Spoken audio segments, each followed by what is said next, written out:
You are looking at the Szabó Ervin Central Library here in Budapest. And as I start this video, I got to tell you that I'm actually sitting at home. I'm not walking through the library.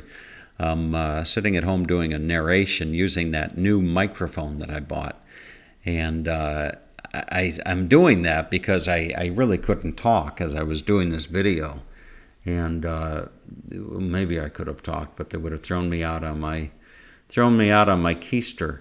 But nonetheless, this is the Szabó Ervin Central Library in Budapest, and it's absolutely gorgeous. And I got to give a big shout out to Paula. Paula, a friend on Facebook. I've never met Paula in person, but Paula is a follower of mine on, I always say follower, and I don't know, subscriber. Subscriber is a better word.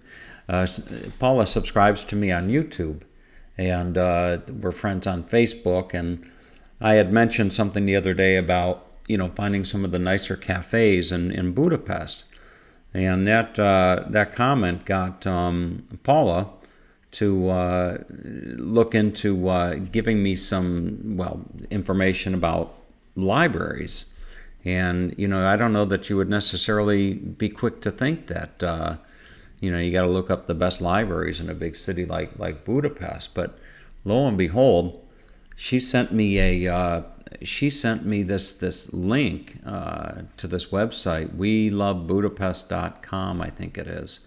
And it has a city guide of 13 of the most beautiful libraries in Budapest. And as I sat there and I looked at it, we were chatting on Messenger briefly last night. And as I was chatting with her and I was looking at it, I just found it absolutely unbelievable that this place was here in Budapest, and I, hadn't done a video, or these places, I should say, these libraries. So what I did was I asked Paula, I said, I'll do a video for you. She had wanted me to maybe go do a video. So I'd asked her, which one would she like me to start, at as far as doing, which library. So she chose this one, and this is the Szabó Ervin Central Library. And I think I'm pronouncing Szabó correctly, because growing up as a young kid in outside of Cleveland, Ohio, my neighbors were the Szabós, and all that time I never really knew that they were Hungarian. But Szabó or Szabó is a very common name in Hungary. But anyway, so as I was walking through here, I thought that I would do a video. And from the article, the article goes on to read, "This library is phenomenal, and many don't know that some of Budapest's most beautiful reading rooms are open to the public are here. The library is housed in what was once the Winchcombe Palace, and was built in the late 1880s to the designs of Arthur Meining. We started our tour to the right of the main public entrance, where we saw a fantastic caryatid, boy, I can't pronounce that word, caryatid, talk about a 50-cent word. We saw a fantastic caryatid by sculptor János Fadrus. These sculptured miners look like they're holding the entire building on their shoulders. In 1927, the Budapest City Council purchased the palace, which is a very fine example of the Hungarian neo-Baroque library moved in. Although the building suffered damage, huge renovations to the Metropolitan Szabó Ervin Library have restored it beautifully. The reading rooms are of different styles. For example, the dark brown room with a spiral staircase, that's where I started, had been a smoker's room when it was still a palace, while the gold room was originally for the lady of the house. Can you spot about 6 little gold birds on the ceiling? The silver room was for the man of the house, while there's a long ballroom and a special wood-carved room, all of which can be accessed by the public as part of the library. We have to say that these are likely to be some of the world's most beautiful reading rooms, and if you're looking for something to read, there are more than 1 million documents in this library's vast collection. It's named after Szabó Ervin, who helped develop the public library system in Budapest. We should note that the library is part of a network of libraries running under the acronym FIZEC, and many other libraries are sure to be as beautiful. So this is located at 1 Szabó Ervin Square in Budapest. And you go in, you can buy a visitor ticket, which is going to cost you about $4 or something like that. But this would have been the ballroom right here that you're looking at. So this would have been the ballroom. Can you imagine the parties that they had in this room? That would have been really, really something else. Look at that. Just spectacular. I can't even imagine how they begin to build something like that. And this is back, 140 years ago. Here I was playing with the camera, and I accidentally turned the camera around on me by accident. But anyway, so here I'm going into another, I guess this would be the gold room perhaps. This is in a special wood carved room. Maybe this is the wood carved room.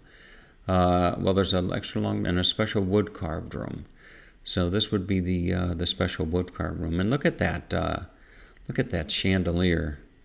And if I'm not mistaken, I think that I did a pan up, and I got the ceiling in this. Let's see if I was able to do that. This camera, by the way, is just really phenomenal. This isn't the greatest. I'll be the first to admit that this is not the greatest of photography, but look at that. Now I'm processing this on my computer, so the original footage was shot in 4K, and once I'm done processing it, I don't know how it's going to turn out on YouTube, but nonetheless, I need to learn the controls a little bit more. Here I've got everything set. If I'm not mistaken, I've got everything set on this on like autofocus. Here's a shot of the ceiling. If let's see if I don't think that I zoomed in at all on it, but nonetheless, look at that. Absolutely amazing. And this survived World War II. There's a shot straight up of the ceiling. Now looking at this camera, you wouldn't, if you were just looking at that footage, you wouldn't know whether you were looking at the floor or the ceiling per se. But really something else. And then if I'm not mistaken, I think I tried to zoom in here on the. Is that wallpaper or perhaps it's wallpaper? Let's see if it gives a nice shot here. Look at that. Really, really something else. Really, really beautiful. So this is one of 13 that made the list on the 13 most beautiful. And perhaps I hope that I'll have a chance to go and do some of the other videos, or some of the other libraries, I should say. So here I am leaving this room and walking back out into the ballroom. This would have been the ballroom, and you see places like this all over Europe. This was a guy's house. Can you imagine that? This was a guy's house, but I don't even think some of the people today probably don't have places as well. Maybe they do. Maybe LeBron James has got a place that looks like this, but nonetheless. So anyway, here I'm just about done, and then I walked into there'd be another room, and then they were setting up to do a presentation in yet one of the other rooms here, but it'd be interesting to be able to go through this when nobody's there, and to be able to just take my time. Here's another furnace, if you will. And I remember there was a time when I was traveling back it would have been the early 2000s. time, but I think I remember staying in a couple places in Austria where they actually use those stoves, ovens, whatever, furnaces, whatever you want to call them. But they would really heat up a room very nicely. So here's another room. You can see a woman there getting ready to set up to do some type of a presentation. But I would think people living here would, even though you live here and you see this day in, day out, I would think that you would never cease to be amazed at just the beauty and everything that went into this. I think here I'll zoom in on this chandelier here.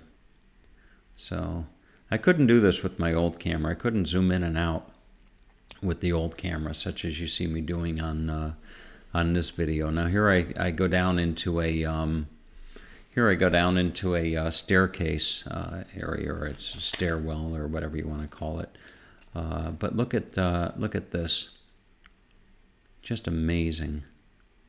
I would imagine I could just see the guests coming up the stairs, for the Saturday ballroom dance or something like that. Speaking of which, I don't know when the ball season is in Budapest, in Vienna, but that sure would be something to experience, to go to a ball in Vienna, and maybe the ball season actually is in. I'll have to Google that, but maybe the ball season is in the autumn or the winter, maybe around the holiday season. So I think this is just about wrapping up, and doing the narration, the voiceover, worked out really well. I mean, I could have put this up with some music or something like that, but I opted to just do the narration, and I think it came out pretty well. So anyway, on with the tour. Hope you enjoyed this Ervin Szabó library in Budapest. Have a great day, okay, and take good care.